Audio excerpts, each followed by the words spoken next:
What's up, guys, and welcome to the first episode of Real Talks. In this, I'll be diving into some different topics that I touched in my Reels and my Instagram posts that I also put on my TikTok. And it will be a lot of me just diving more into those topics that I really thought 60 seconds wasn't enough time.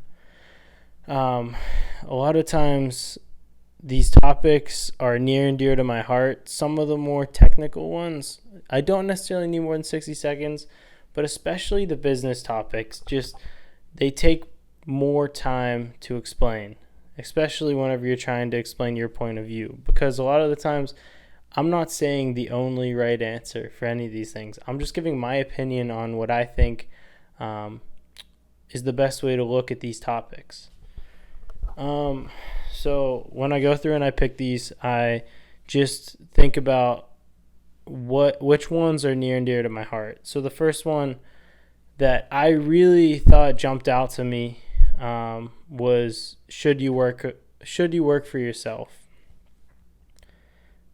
Whenever you work for yourself, it's something that people really admire, and that can be good, but it also can make things a lot harder.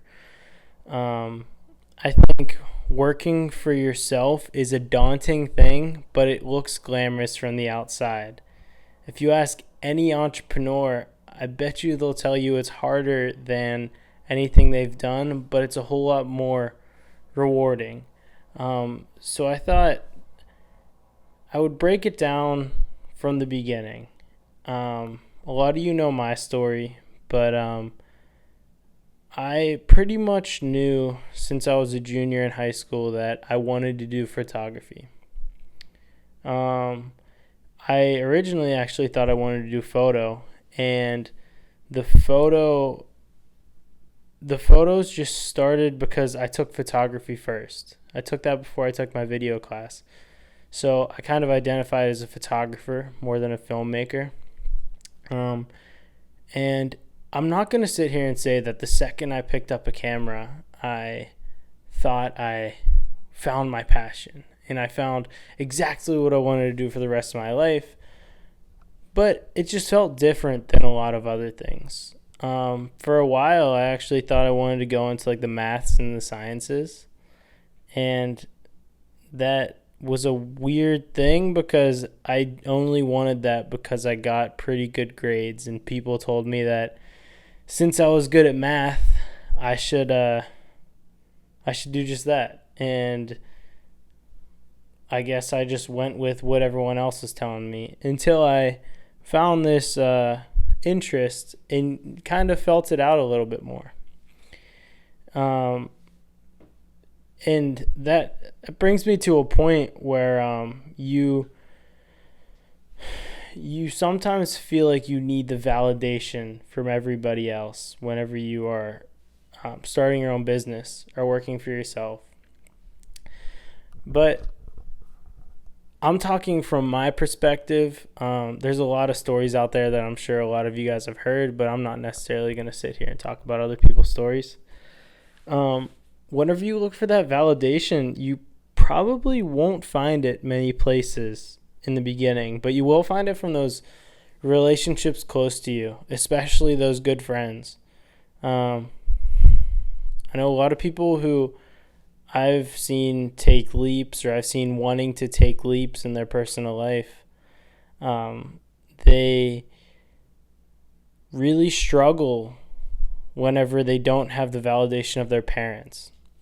Their parents are the people who they're used to going for everything, or they're used to going to for everything, and it's just not as easy as it sounds whenever you hear your parents say for the first time, like, oh, I don't know about that. I can't say I really relate to that. My parents are really supporting of me, but just whenever you're taking that leap, you probably have a friend out there that will believe in you, and maybe they are just blindly believing in you. They might not even really believe exactly what you're saying is your vision, but they're the people who know you best, and at the end of the day, people buy into people. And If your friend knows that you're a really hard worker or you're really passionate about what this is you want to do, then that's probably why they're the one believing in you. And looking for validation from those people that you're not necessarily super close to,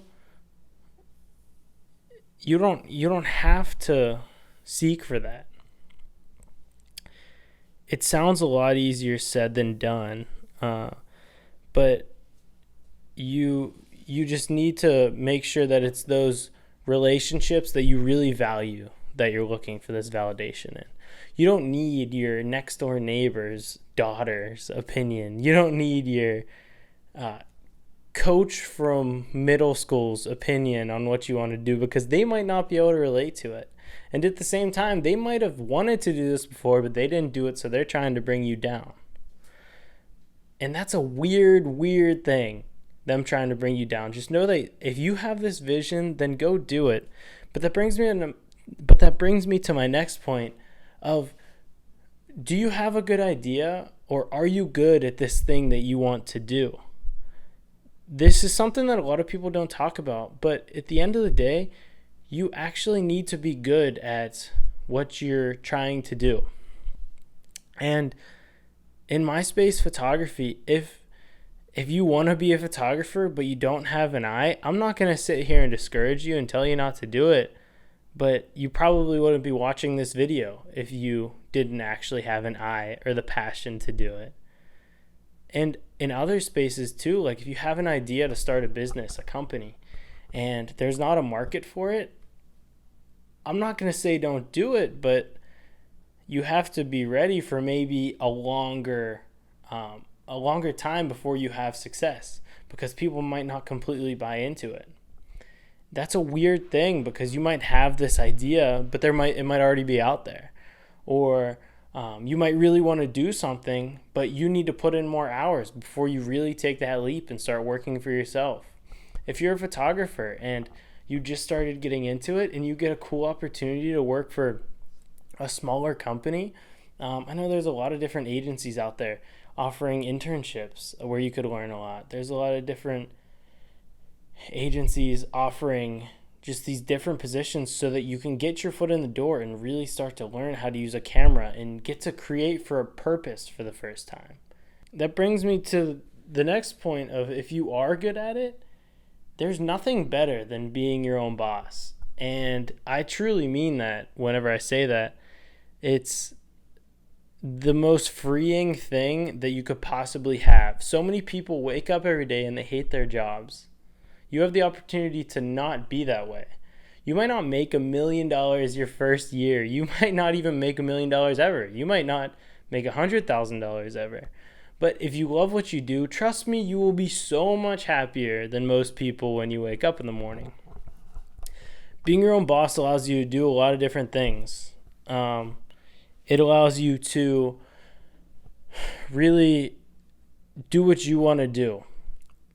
You can grab lunch with your friends on a Tuesday afternoon if you want. But at the same time, you're going to be working longer hours, especially at first. There's no way to get away from that. Every successful person that I know has put in some really long hours, especially if they own their own company. And you can take those vacations without telling anyone, but I'd be lying if I said it's easy to take those vacations.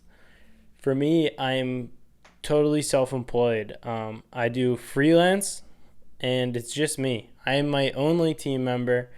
I get hired by other companies to work for them. And while I could just decline a week's worth of jobs and take a week off, I'm not making any money then. And that is why I think I haven't done it yet, but I know I have to, is find other sources of income. So I don't know what that is. That might be selling products, that might be bringing on a team to work behind me so that when I stop, the whole company doesn't stop. So that if I take a week off for vacation, I can still possibly be making money during that week, or at least have something running behind me. It is hard to take days off whenever you work for yourself, and people won't understand that. the people that have those that paid time off, they just see it as you don't have to ask anyone. Just come on, let's go. But it's not that easy. Just know if you're doing your own thing, there's nothing wrong with feeling like you can't take time off. I know people that have had their companies for 5 or so years and haven't been able to take any time off. Well, that's not healthy at all. Sometimes it is what it is, and that's what you got to do. You have to realize that you're going to be working hours that a lot of people don't. You're going to have to work weekends. You're going to have to work nights. You might have late nights where you just need to hit a deadline. You're going to have stressful nights where you might have messed something up and you just need to recover from it. And nobody's going to go out and do that but you. And at the same time, with nobody going out and do that but you, nobody's going to care about your company as much as you. When you work for yourself, the passion's always there.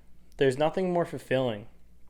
And working for yourself is an amazing thing at the end of the day, even though it is exhausting. And I want to go back to that point that I just said of nobody's going to care about it as much as you. I haven't had the pleasure of having people work for me yet, but I have worked for people in the past, and I've had people that really care about their company, and I completely cared about it too, but there was just always something missing. And that might just be me wanting to have my own thing, but there's things that you can do to just treat people better. You can make people want to come in more every day. And I've had some really good people in my life that have taught me those things, and I've seen it firsthand. I've seen people treat their employees with such great connections and treat them with such great respect. And you care about your company a lot, but you have to respect the people that are helping you with it. I haven't really experienced it on the other end where people don't respect me, but I can only imagine that if you're going in every day for a job that somebody doesn't really care about you, or it doesn't seem as if they care about you, that's got to be a weird feeling, because you're in there putting in your time for their dream to come true. And that's why I would have such a hard time working for somebody else, is because, as selfish as it may sound, I like doing things for me. And that is a weird thing, because it's been a blessing and a curse for me working for myself this early in my life. I like making my dream come true. I like working endlessly to make my dream come true. And I definitely help people along the line. And that's part of the reason I'm doing this, because I want to help the younger me do what they really want to do. But this takes me to the end of just working for yourself is so fulfilling. I've said it multiple times, and I'll say it again. It's so nice to wake up every day and do what I want to do. I have obligations. I have busier days than others. Some days I don't have anything to do. But just knowing that every day it's up to me of how I'm going to do, how my business is going to do, and frankly, how much money I'm going to make, it's a beautiful thing. So if you're considering going for it and doing your own thing, you have my support right here. And you are more than welcome to shoot me a DM. If you have my number, shoot me a text, and I'll be your supporter. I'll be your support system, because there's nothing that hurts me more than seeing people not do things because they're scared. So yeah, just do it. Work for yourself. You won't regret it. And I'll see you guys in the next episode. I don't know how I messed that up. Thank you. Peace.